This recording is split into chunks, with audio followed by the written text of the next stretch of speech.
Hello, NAAIA community. Get ready to relive insightful discussions, gain fresh perspectives, and be inspired by the wealth of knowledge our community has to offer. Let's dive into another episode. Good afternoon. Good morning, everyone. Thank you for joining us today. We have a great group of panelists to help us today talk about insurance designations and how you can stand out with them. I'd first like to introduce,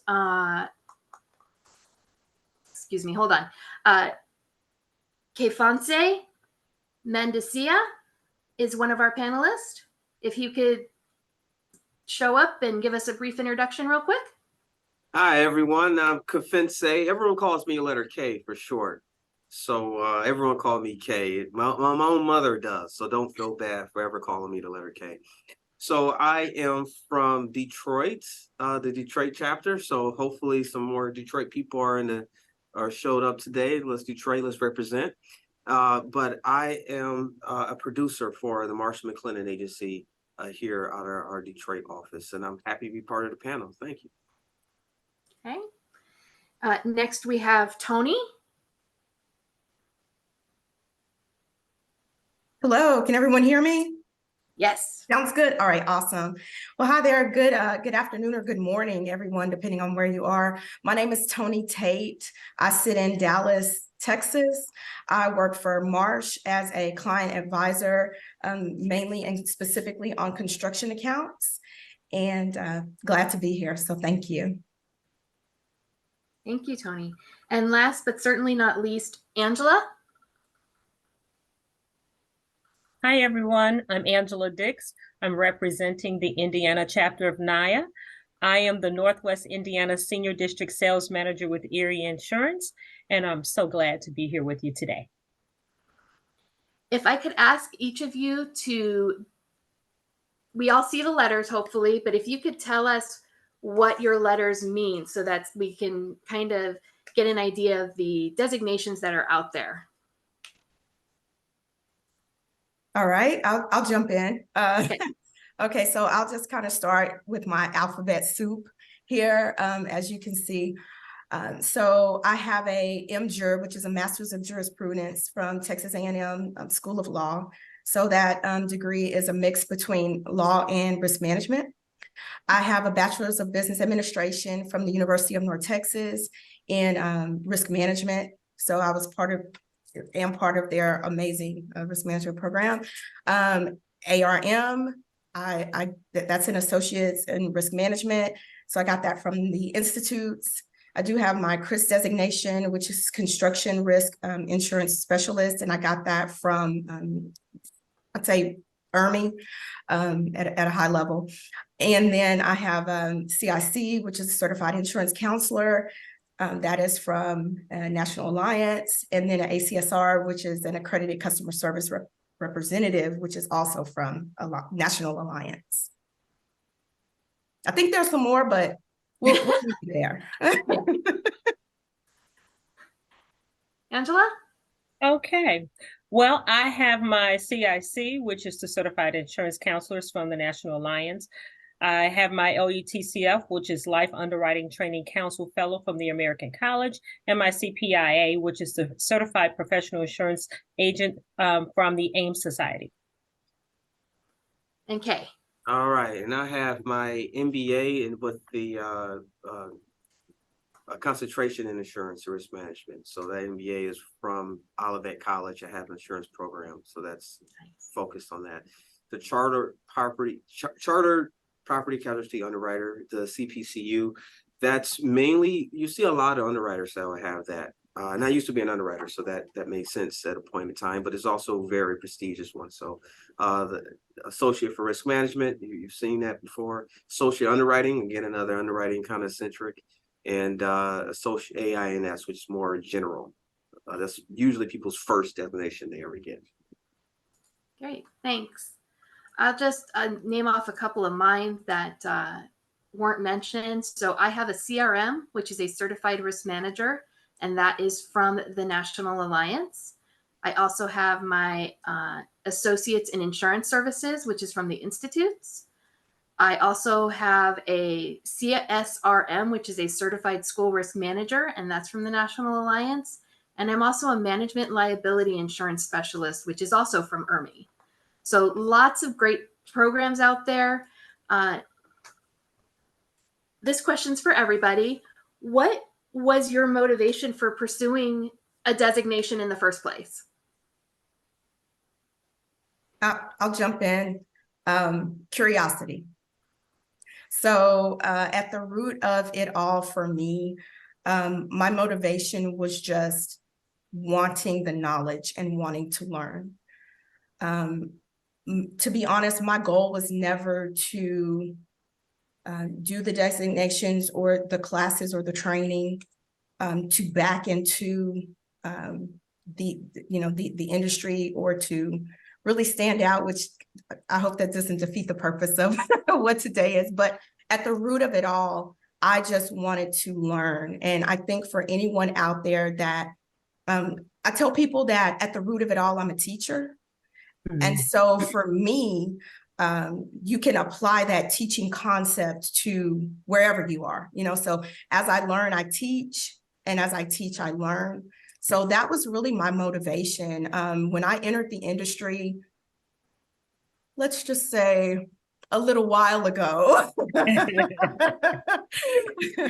But no, I've been in the industry, I believe I crossed my 27th year. So I started when I was 5.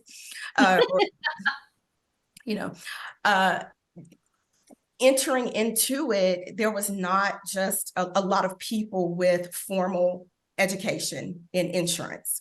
So getting into it, being the new kid on the block, having this desire to learn, a lot of my colleagues, they were kind of laughing, and kind of poking fun, like, well, why are you doing this? Like you don't need all of that alphabet soup. You just need to get in there and do it. But the way that I was set up, the way that my personality was, it was like, if I'm going to do this, I'm going to get into it and I'm going to peel back all the layers and I'm going to understand it. So that was my motivation. Okay. I'll go next if you don't mind, Victoria. No. Okay. Well, I obtained my LUTCF designation first, and I obtained it through the American College in 2015. And at the time, I was an agency principal, like many of our listeners probably today, and I was doing well for myself. And I was able to obtain the other 2 designations when I decided to take a position at a carrier. And I pursued them all for the same 2 reasons: credibility and confidence. There was no doubt in my mind or in the mind of others in the industry that I was a trustworthy professional. But I had to ask myself, was that really enough for me? And it was essential for me to be able to prove on paper that a trustworthy organization echoed my sentiments and they would put their name behind my name with their designations. And I truly believe to succeed in sales, it's necessary to be confident. It's just necessary. So be it working as an agency principal or on the carrier side, we're always selling. That's just the way it is. We're always selling.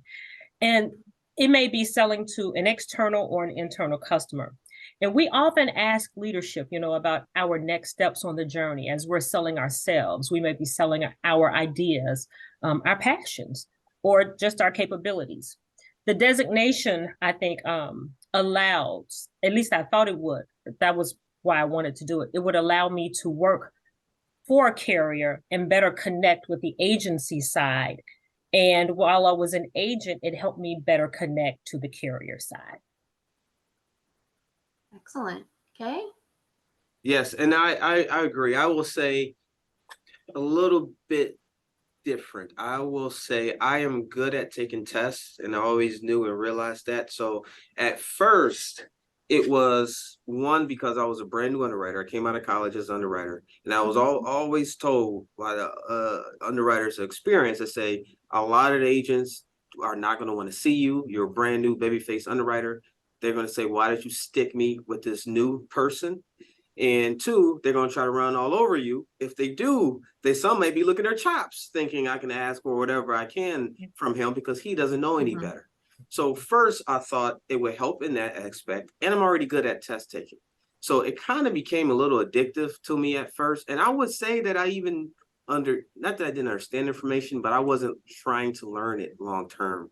I just wanted to pass the test that was in front of me. So I probably through my CPCU, I even though it looks great and I'm glad that I have it, I can't tell you. I mean, I learned something from it, but that wasn't my goal. I wouldn't tell you that I retained more information as much as I should have.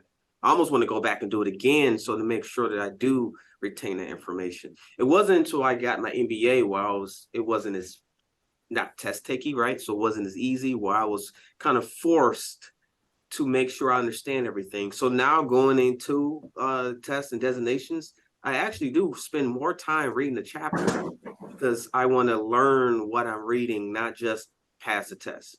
So, and Richard Sharif, he asked one question: did your companies pay for it? Mine did. That was another good incentive. I almost liken it like a 401k. If your company doesn't match, they're going to pay for my test, and then they paid a bonus if I passed the test. If I got a designation, I got like $500 or something.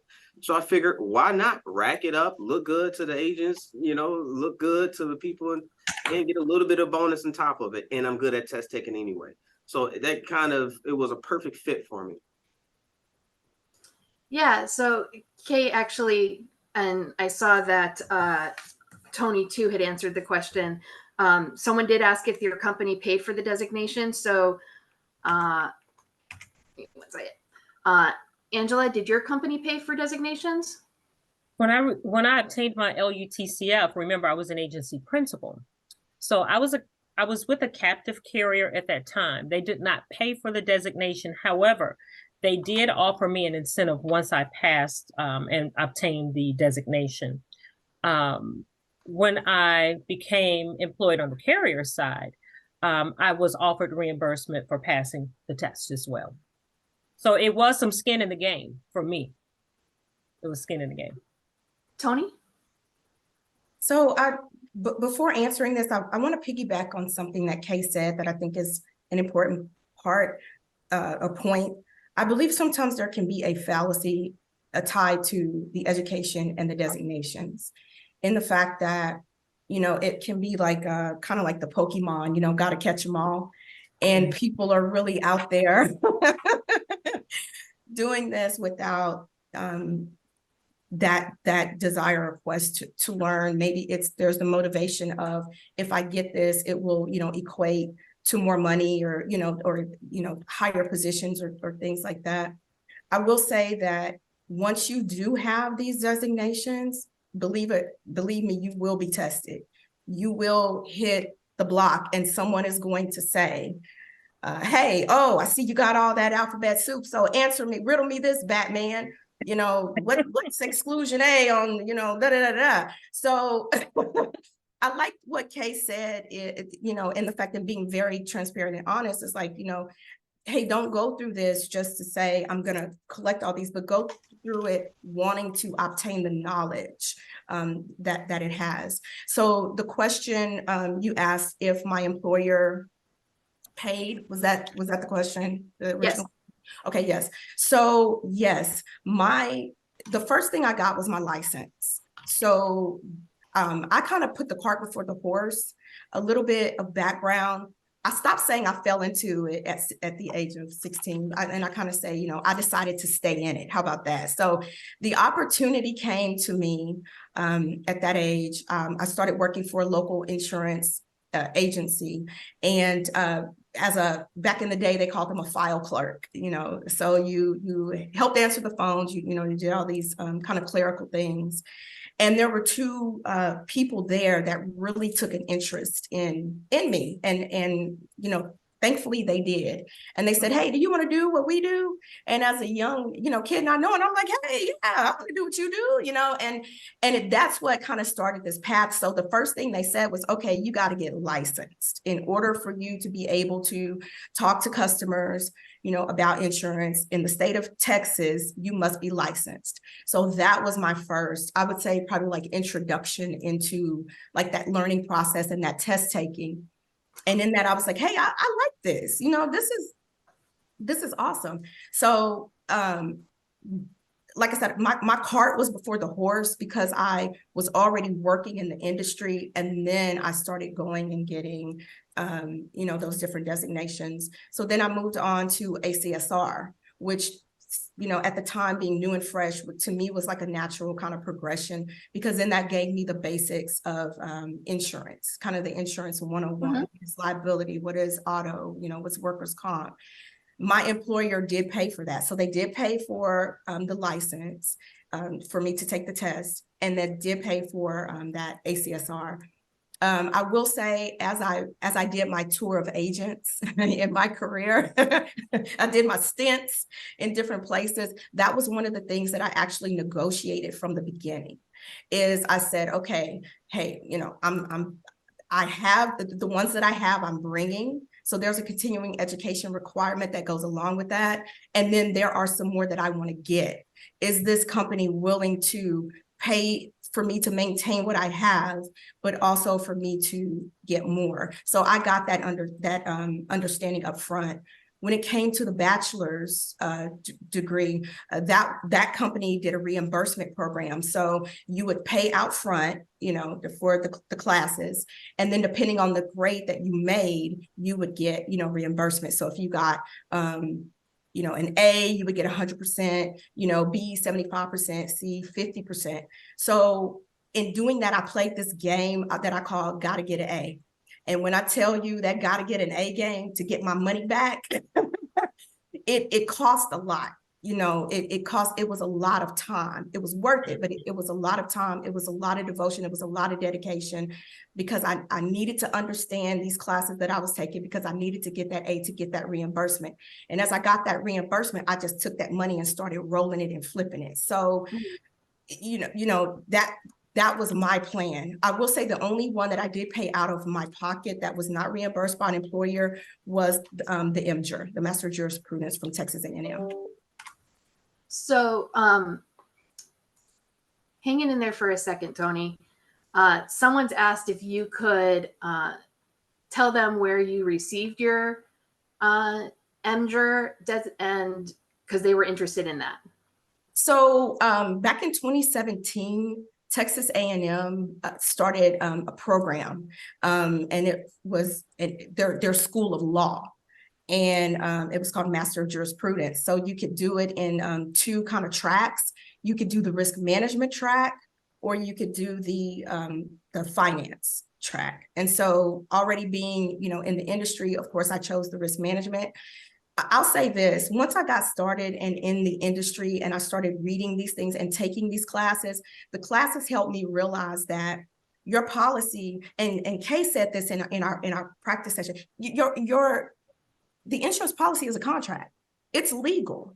You know, the endorsements, if you think about the different endorsements and the forms, a lot of times they are shaped and formed by case law. So there was definitely this correlation that I saw early on between insurance and law. So it just naturally made sense to me. Thanks. Kay or Angela, we have a question about someone who's not a good test taker, which I put myself in that category. So they're afraid to take the leap of getting a designation. And they've been in insurance for quite a while. Do you guys have any advice for someone who may be experiencing the same kind of feelings? I can answer that. I hope I can answer it for the satisfaction of the person that's asking the question. I wouldn't say I'm a good or a not good test taker. But when the first thing I got was my license too. I had my P&C, then my life and health, but I was much younger. Okay. And as we get older, you know, there's a lot of chatter that happens that tells us, you know, you're older now. You don't absorb and retain as much as you used to. Well, you know, it really is a mindset. You're going to have to elevate your mindset to know that you can obtain these designations. You can do this. And I believe that you have to go in the area of where your passions are. That's why I started with the LUTCF, because I'm very passionate about life insurance. So I started there. I was intrigued with the life insurance industry, that whole arena. I wanted to know more. So start where your passions identify in that area. If you identify with life, start there. If you identify with health, start in that arena. If you identify with commercials, start wherever that passion is. And don't be afraid to ask for help. Reach out to those, because I will tell you, we all can tell you this was not an easy journey. This journey is not an easy journey. It's a necessary journey, though, not an easy one. But we are willing to help in ways that you may not expect us to. I don't have a problem. I'm the girl that's sitting there with the flashcards with you saying, okay, what does this say?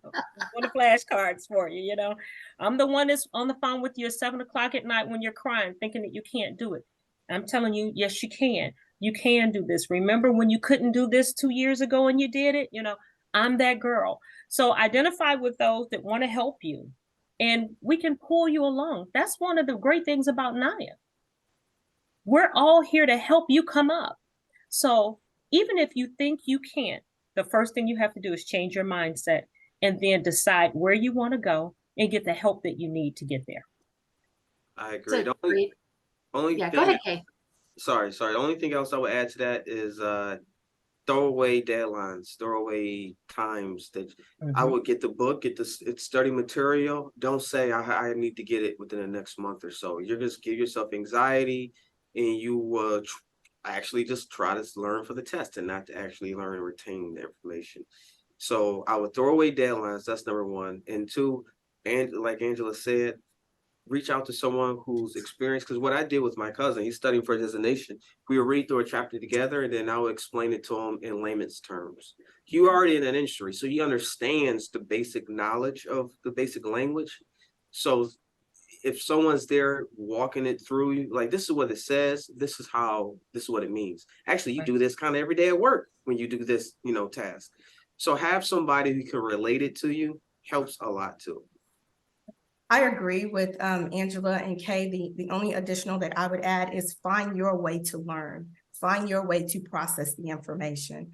So, whether that be, and I've had to do different things at different times, whether that be a notebook and a pen and writing things down. I'm going to tell you what really helped me, especially on the go. I think there was a comment about getting older and not wanting and being afraid to say, look, you can do it. You can do it. And it's just finding that way that works for you for retaining information. Maybe it's through song. There have been times where I've had to write a jingle to remember something, there are, and just sing it in my head. There are times, especially on the go, maybe I had to record myself saying something and listen to that information over and over until it clicked. Find your way to process and learn the information. You can do it. Thank you, everyone. And I would just add that if you're not sure about taking a designation and there's one out there you want to try, go out to the organization that bestows the designation. Some of them may have scholarship opportunities for you that would pay for you. If you apply and you get the scholarship, you can take that first test, and it's not money out of your own pocket. And that way it also helps to build that confidence, because that happened for me. I was given a scholarship to start on my CISR because I was just not excited because I had failed one test, and someone took a chance on me, gave me a scholarship, and I passed my first CISR, and kind of the rest of it was history after that, because I knew I could do it. It didn't matter what it took. I knew I could do it after that. So be sure to check for those opportunities as well. I got a great question here. Did any of you utilize the study groups through the institutes while obtaining your CPCU, or did you do more of a self-study? I'll go first. I did a self-study. Like I said, I'm really good at tests. So I did my CPCU in less than 2 years. I think it was like, I was knocking them out. So at the self-study probably would have slowed me down a little bit. So I didn't have any kids. I still don't. So I had no personal life. I came out off of work. I studied. It'd be hot summer. I'd be by the pool with a book, study. So I just knocked it out myself. Anyone else? I haven't partaken in the study groups myself. I do self-study, and I don't hold myself to any deadlines. So I give myself that time that I need so that I'm not anxious. But that's a great question. I do know that quite a few people have used the study groups and really have liked them, and it's helped them to get through the exams. So it's kind of whatever you're most comfortable with, I would think. Yeah, I've done a combination of the two. I would also say this, to find those crossovers. And when we say crossovers, those things that you can take that would apply to something else. So like Kay mentioned his CPCU. Well, and correct me if I'm wrong, Kay, but one of the ARMs can count towards the CPCU. Am I correct in saying that? So it's finding those crossover opportunities to kind of lessen the information. I don't know if I said that the right way, but yes, as far as the question that you asked, I did a combination of both. I did the self-study and I did it with a group. For me personally, the self-study was more effective, me personally. Angela? I would say it goes back to what Tony said earlier. Find what works for you. It really is a matter of what works for you. You know, when Tony said, you know, she would find herself creating a jingle, I find myself creating a jingle to remember a grocery list sometimes, you know. You got to do whatever works for you, you know. So I would say whatever works for you. If you find that study groups historically have worked for you, do that.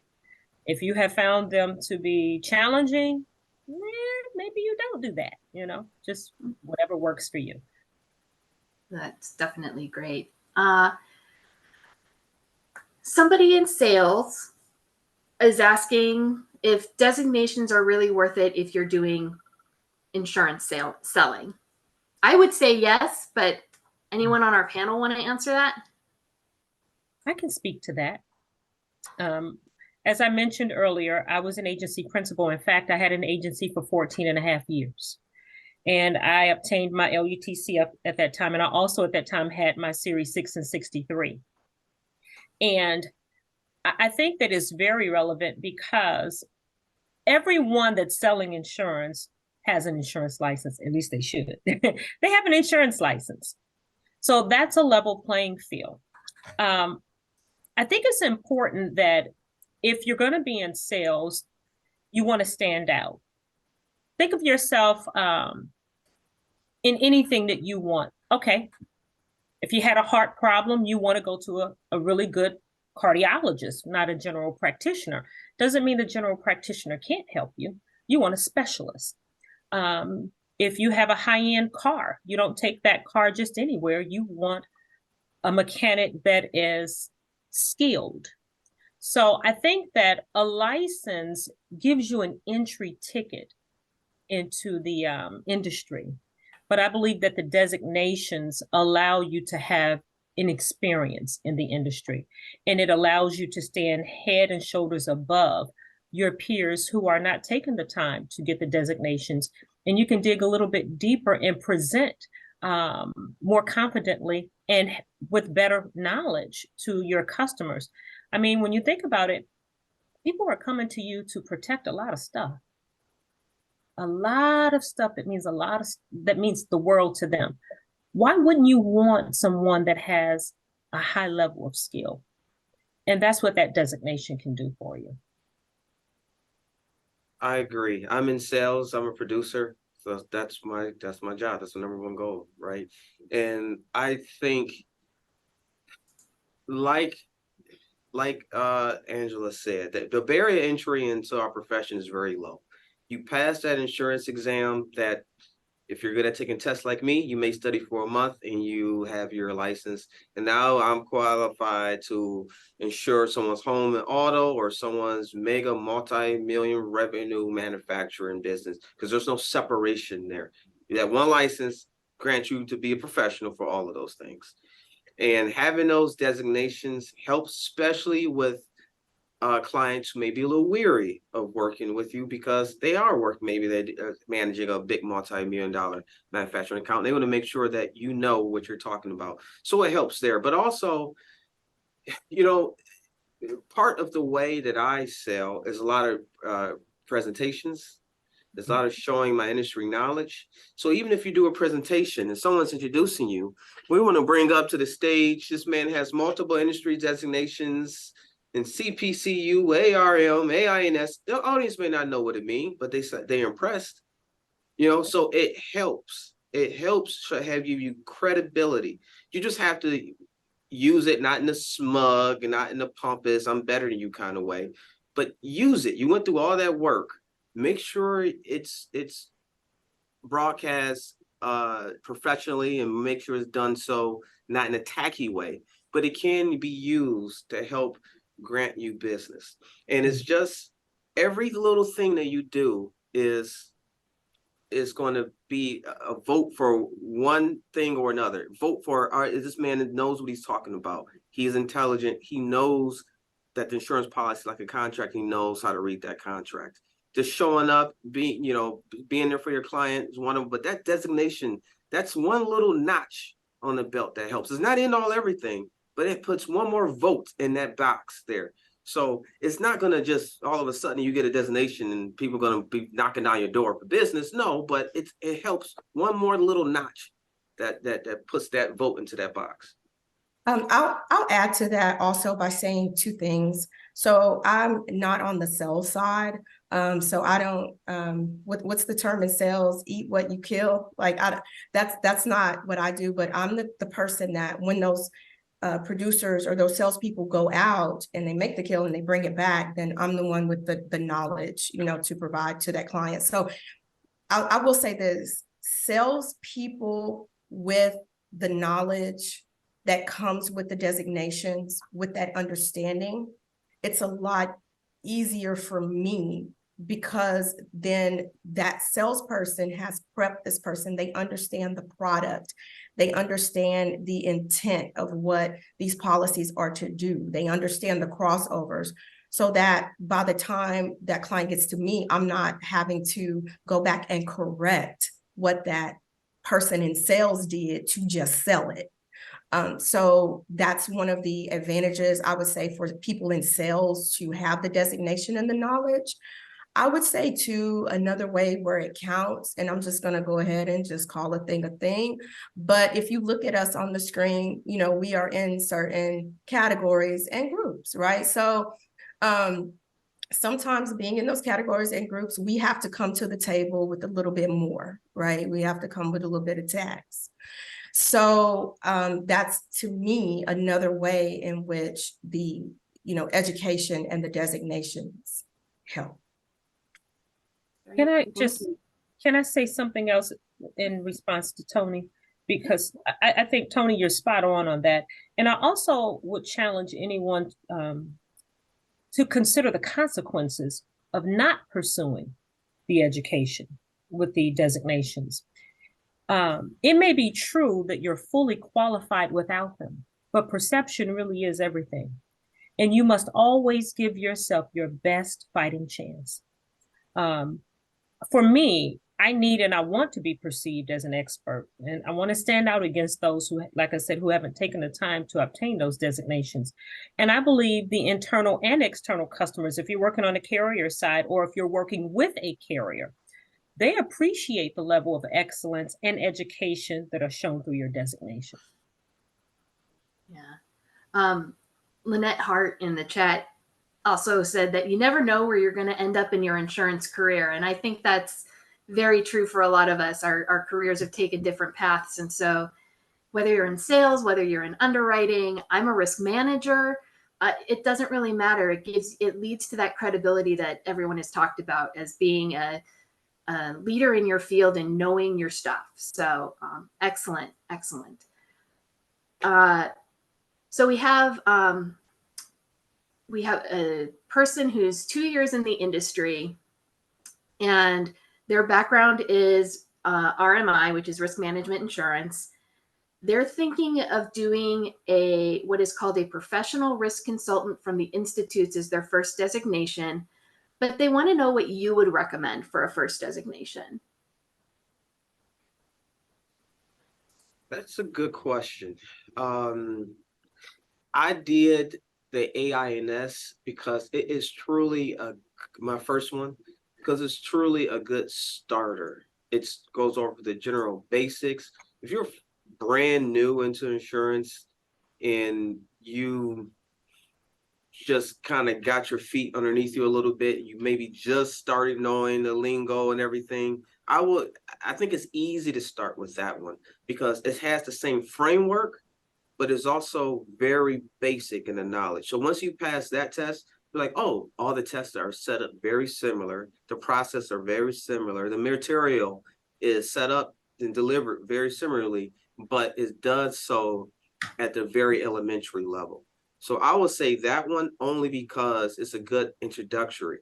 But if you're like, hey, I know I want the PRC first and I don't want to waste my time, and you have that knowledge base already that you think is enough, then maybe you can jump right in. I would jump right into it then if you don't want to waste any time. But the AINS is one that if you just randomly came up to me and said, hey, I'm new to the industry, which one should I start off with? I would say AINS. That's always what I recommend when people come to me looking for a course or a series of courses to take. I always recommend AINS first. Again, basic understanding. Plus, again, as everyone's kind of said, look for those courses that you can use in other places. And AINS is a great example of that, especially if you're looking to complete your CPCU, that takes out one of your concentration courses. So, Angela, Tony, anything to add? Angela, I'll go after you. I would say I go back to where are your passions? Where are you passionate? Wherever you're passionate, pursue that first. I'll just add, I think another point to make here is kind of the different, I want to say kind of buckets that these designations fall under when it comes to the industry. So if you're looking at, and I'm sorry, I'm not familiar with the AINS, but like for me, I kind of see mine in different tracks. There's the risk management path, which I think working in the insurance industry, a lot of times we're working with risk managers. And for me, the ARM gave me that understanding of the risk management process and to understand that a risk manager has more to think about than just insurance and how insurance is that transfer piece of the risk management process. So I recommend, anything where you can have an insight into your clients, which to me was the ARM. And then kind of going down the insurance track, if I were to look at what I had as far as insurance, I would say the risk management, the degree in risk management from University of North Texas gave me that, as well as the CIC. And Kay, correct me if I'm wrong because I don't have my CPCU, but doesn't that look at the industry from an underwriting perspective? Yeah, for the most part. Mm-hmm. So there are these kind of different sub-industries within the industry, if that makes sense. And so I think it ties back to what Angela is saying, like, well, what is your passion? There are probably some claims designations that you can get. So, it's kind of like determining like what path, do I want to go down? Do I want to be in risk management? Do I want to stick to, just the insurance, do I want to do claims? Me personally, if you ask me, I'm going to say do it all. But again, that's my personality. Because for me, the way my brain works, I have to understand a little bit of all of it to understand the whole. And so just wanted to make that point. It's a great point. And, you have a CRIS, which is a construction risk and insurance specialist. I have an MLIS, which is a management liability insurance specialist. But IRMI also has one out there for transportation, energy. They're coming up. There's a manufacturing one. There's one for agribusiness. So really, I think what the point of following your passions, or for me, it's what do I want to learn next? What do I want to have in my toolkit that I can take with me if I need to go somewhere and know something that maybe is a newer concept or it's just interesting me. So you guys are all doing great. I really appreciate it. Our next question is, what designation compares to a risk management degree from a university or college? I'll rely on you guys for that one because, to be in all honesty, I have never graduated college. I have relied on my insurance education to carry me through my career. Me personally, I would go back to that ARM, and ironically, in the program that I have for my bachelor's in risk management and insurance, the material were the ARM books for a lot of the classes. So that would be my answer. Would be if you're looking for that risk management kind of track to say, okay, what degree will equate me to college understanding of risk management, I would say ARM, but I'm curious to know what Kay and Angela say. I agree. I think the ARM is probably the closest, but I will say the CPCU, and granted, this is me coming from when I was in the underwriting side of things, but it's still I would say one of the most prestigious ones, I guess you can say, because it takes years and years to do. So when you say I have my CPCU, people look at you like you did a bid in jail. Like, oh my God, that must have been tough. How'd you do it? You know? So those who know it takes years and years. So even when I say it took me a year and a half, if you know, like, man, that's pretty quick compared to. So you're going to spend the same amount of time as you would take to get your MBA, honestly. Mm-hmm. So I think it looks that one for how much work you put in is probably somewhat equivalent, but the information that you get that you can use, I would say the ARM, if that makes sense. Well, I too, Victoria, I am not degreed, but I have heard about the ARM. And as I build my education, I kind of look at it like, okay, how much time does it take to get this? Then this must be related to this. When I look at the CPCU, I know it's kind of commensurate to the master's degree in the insurance industry and things like that. So I can't speak to that. But again, whatever works for you, go wherever your passions are and do that thing and do it well. That's what I always heard, Angela, is that a CPCU was comparable to getting your MBA in insurance. And so yes. I think that might still be a little bit true, but I'm not sure, since we've had such a uprising of insurance bachelor's degrees and MBAs coming in now that are fantastic for everyone that's interested. Mm-hmm.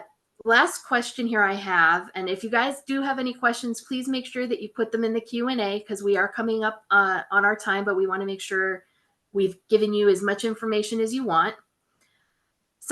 Junior is asking if there are any NAAIA members that have training school business that can assist with the various tests. And I think what that's meaning is there a way that, if your employer offers a testing center, rather than having to go to an offsite one or doing it at home with somebody watching you over a camera, that kind of thing. Do any of our NAAIA members have any kind of resources like that?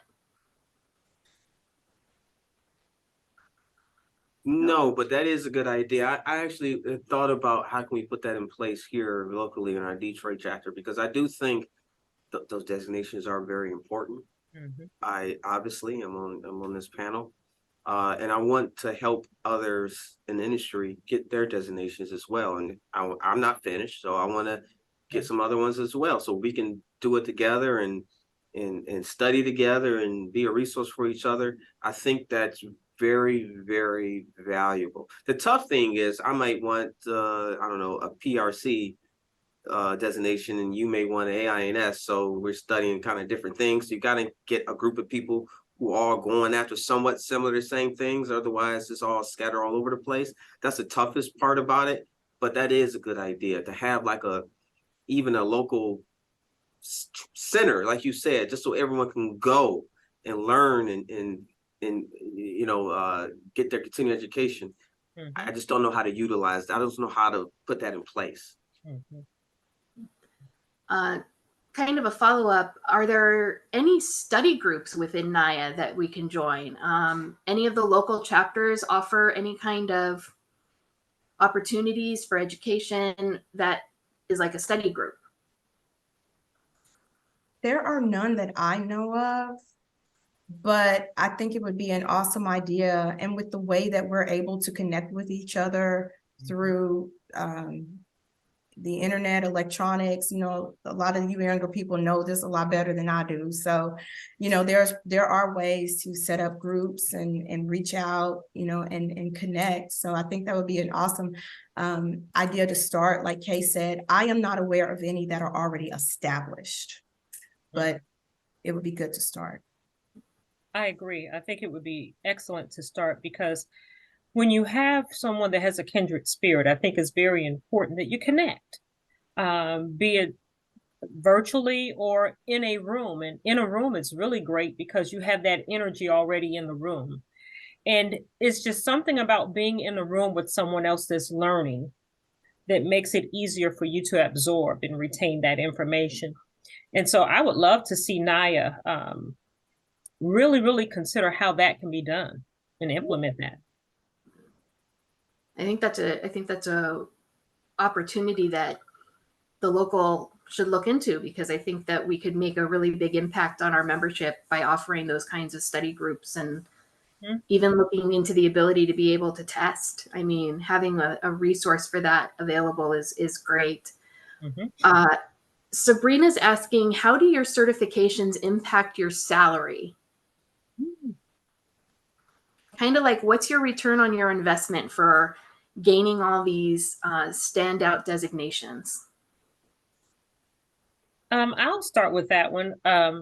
I can say this, that it was actually a requirement for us to go to become a senior district sales manager. It's a requirement for us. So of course, when you're going up in with your designations, you're going up in a promotion, you're going to go up in pay. So it was worth it for me, in addition to me helping myself. You know, I was helping me be my best self, and I was financially rewarded for it as well. I will say, so me now, currently my position as a producer, you know, I don't make salary, right? I go out, eat what you kill, like Tony said. So in that way, it doesn't necessarily help me, but I was, other than I said, it does help with the relationships and being trusted. So it does help in a roundabout way, but it's not an immediate return on the investment. But our office, for people who aren't the salespeople, I mean, we really value designations here. That's why I think I got hired in here, because they saw designations like you fit right in with what we do here. So if you don't get those designations, you have to do your job, you have to do it well. Those designations also help. You know, if you're with someone else and there's only so much that can be going around, and you have your designations and you do your job, there you're gonna have a little leg up. You're gonna have a little leg, at least in here in my my office.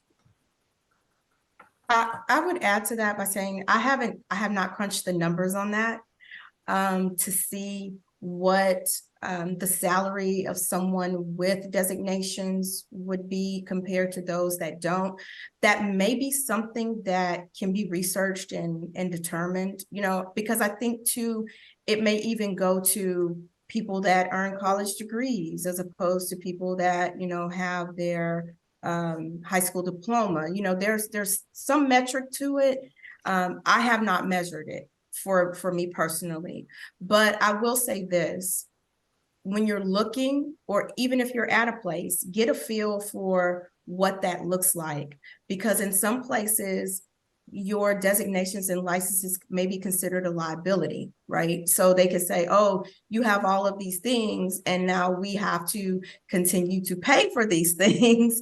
So it's really finding an employer with the culture that really promotes that education and continuous learning. I do see a question here in the chat. Someone's asking, Mia is asking if the associate in claims is worth pursuing if you have a bachelor's degree in management and more than 7 years of experience, or would be the best designation to help bridge into a claims management position?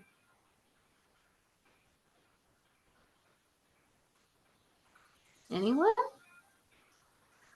I think, Mia, from what I would know, I think that's the best way. The AIC shows that you've put in the time and effort to learn about the claims process and the claims management process. So if you're looking to make that transition, that's probably a good place to start if you don't have any claims experience. So just to add on to that, I'm not familiar with the AIC, so I'm not able to answer that.